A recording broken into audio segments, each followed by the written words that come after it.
Being on the street, it's like being with one feet on earth and one feet in hell.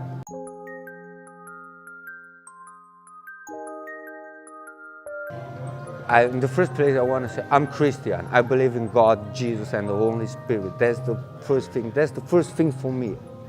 First that, then the rest, everybody. It doesn't matter who. First God, Jesus, Holy Spirit, and then the humanity. Amen. I'm currently homeless. I've been homeless now for 3 years on the streets. I'm in a tent and sleep in shop doorways. And there's quite a few of us out on the streets. And I feel sorry because there's a lot of youngsters out there and a lot of women what are on the streets walking. You know, I think the system's let a lot of people down. And when you try and get the help, it's not there it's not there at all. They just, you know, they just don't want to know. But yeah, I've been on the street for the last 3 years.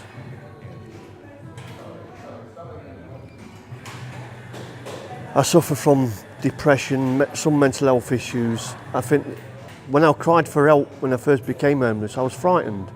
A lot of us are. We don't know which way to turn. And when you ask for that first step, when you're asking for help, it's not available. So you get to adapt around, you know, being on the street. You get to adapt to what you know best. And unfortunately, it's got to the point where I'm not bothered no more. I'd rather be out there now, you know. And I feel sorry. There's a lot of young ones out there exactly how I'm feeling now, you know, which is sad.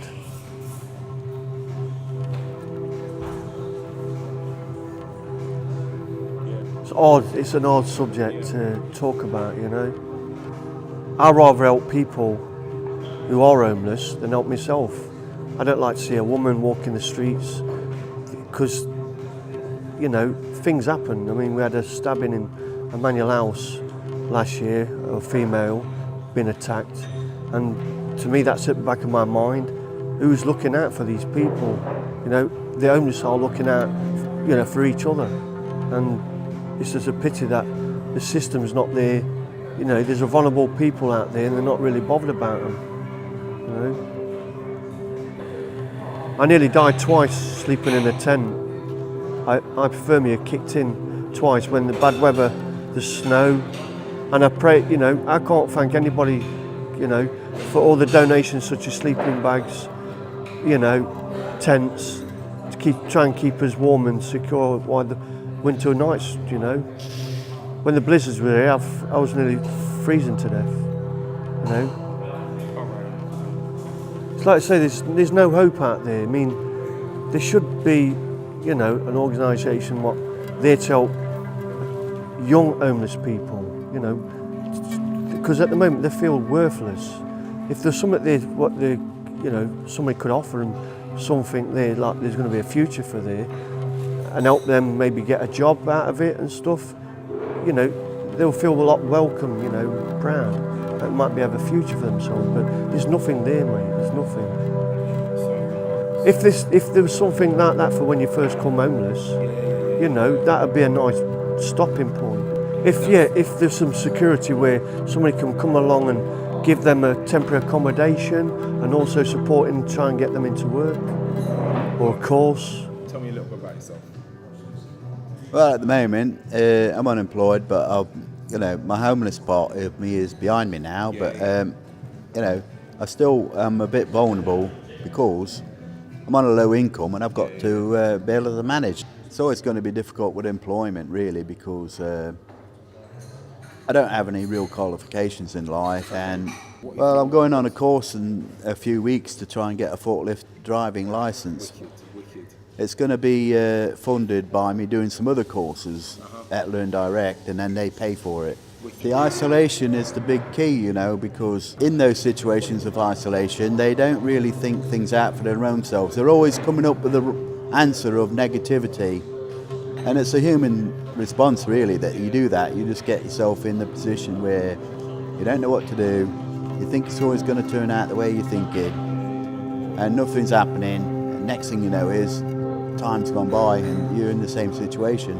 It's impossible to say exactly what needs to be done about that, but at least engaging them is the first start. I got lots of people watching me strange, or what's wrong with him? He's sick. He's on drugs. I get lots of that because people doesn't know me. My my partner, she wanted to see England. She was so curious to see England, and me to satisfy herself. So I said, yeah, come on, let's go to England. Why not? You know what I mean? And I was curious to see the castle because I saw the movie Robin Hood. So I was like, yeah, well, I want to see the castle. Why not? You know what I mean? So yeah, I saw it. At the moment, I live by organization, free food. Because I live by organization, from organizations like Manuel House, Friary, food runs, because I got no incomes for the moment. I get no benefit, none like that. And I don't got a job for the moment until I'm gonna finish with home office. After my problems with home office finish, I'm gonna get a job. That's 100% sure. And then I need a job. No, anything in construction, painting, garden, slabs, whatever, I don't mind. Factories, which I say the jobs that I did before. Before my arrest from. That's what you was doing before. Yeah, that's what I was doing before. Until home office arrested me, brought me outwards, took my right to work for 5 months. They said I'm not legal. I proved that I am. Sometimes you get your good days where people treat you nice and you get that feeling that wow, you know what I mean. Sometimes you get the other ones that makes you, embarrass you, insult you, tell you to go back home where you came from when they don't know what your problem are, why you're on the street, because if somebody wants to know why a person is on the street, because it's not always drugs, alcohol. People see homeless, drugs. It's not always drugs. Some people have problems. They lose their home because they didn't sign just some paperwork with job center or whatever, they lose their home. They don't do a paperwork with outreach, they lose their home. Normally, they're gonna be on the street, they're not gonna be in a mansion. And then lots of that, people were arrested, and then by their release, they cannot work. They go in on the street. Where else can they go? In a hotel without money when you don't got the right to work? But it's easier to ask them. I think it would be easier to go and ask a person what his situation is, why he's there, and then and then you can judge him. Yeah, after you talk to him. But how judge a person before you even talk to him, before you even get to know him? Get to know that person, see why. I got lots of good people looking after me because they talk to me, I explain them my situation. I'm talking about the homeless ones, why they're sometimes nervous, shouting, and all that, because we get sometimes people that makes you feel that way. You know what I mean? You get bothered today, you get tomorrow, you get after, and all that comes. You know, you can stand it for a month, 2, 3 maybe. And after that, it makes you want to say something back to them, like, come on, I'm a human too. You got 2 hands, me 2 hands. You know what I mean? Let's keep normally. I just don't got a house. That doesn't mean I'm gonna be forever this way. You know what I mean? I like to help people. Even if I'm homeless, I still like to help people with what I can, what's in my possibility, you know what I mean? But I do that. I like that. No, I want something to make me feel equal. You know what I mean? Yeah, of course. Yeah, of course. Because we need food, we need clothes, we need all that like everybody else. That's necessary, everybody needs it, yeah?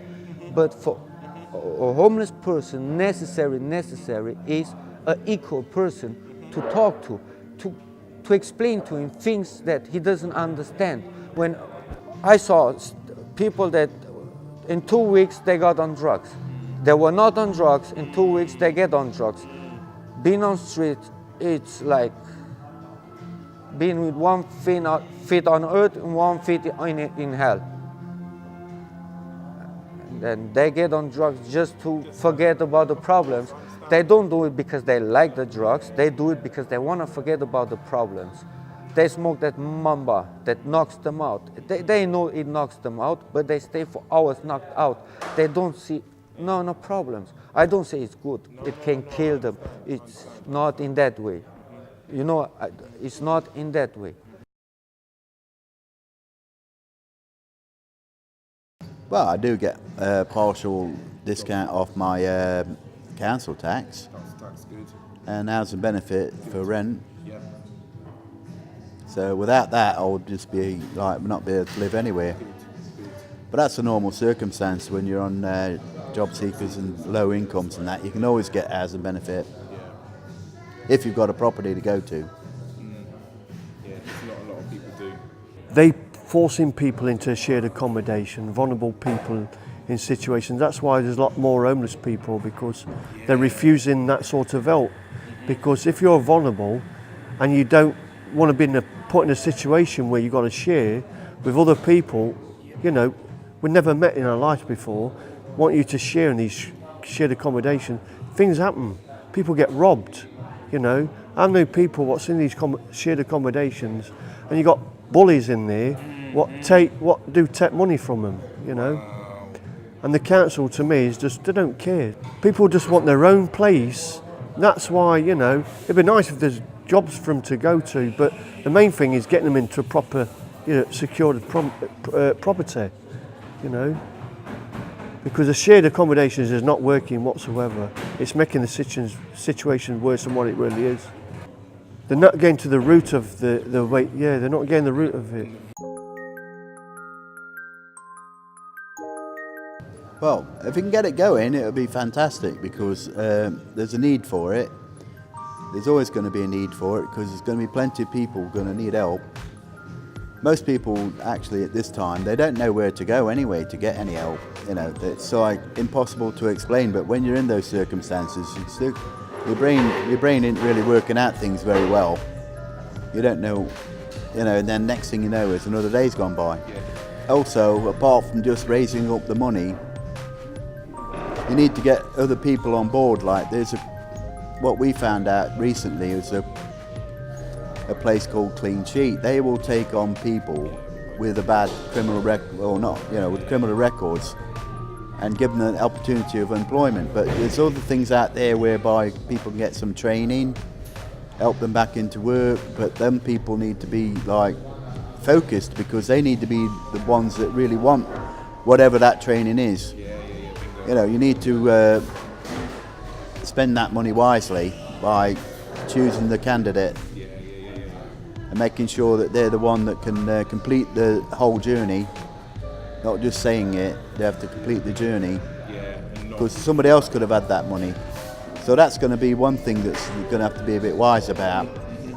That's what we need, to be fair. You know what I mean? When you're on the street, to be fair, what you need more than food, more than anything else, it's someone to talk to. You talk to a person that's not homeless like you, it makes a lot. It makes a lot to me. Talk to the securities when they're there. Talk to the ones from the French restaurant. Talk to the other ones from the steakhouse. It makes me, you know, I feel normal, like I got, like, because I feel, but they make me feel it, you know what I mean? Like, they make me feel like I got what they got, you know what I mean? They make me that way. So we want to talk. It's not, sometimes I want to ask people for direction, show them a paper, because I told you I don't know to read and to write. So when I got something written on a paper, I always go around showing them. People are thinking I'm asking them for money. We'd be grateful for whatever we can get, you know, for any organisation, what can help us out, you know, things. I think the main bit would be to try and get, you know, the youngsters to do some.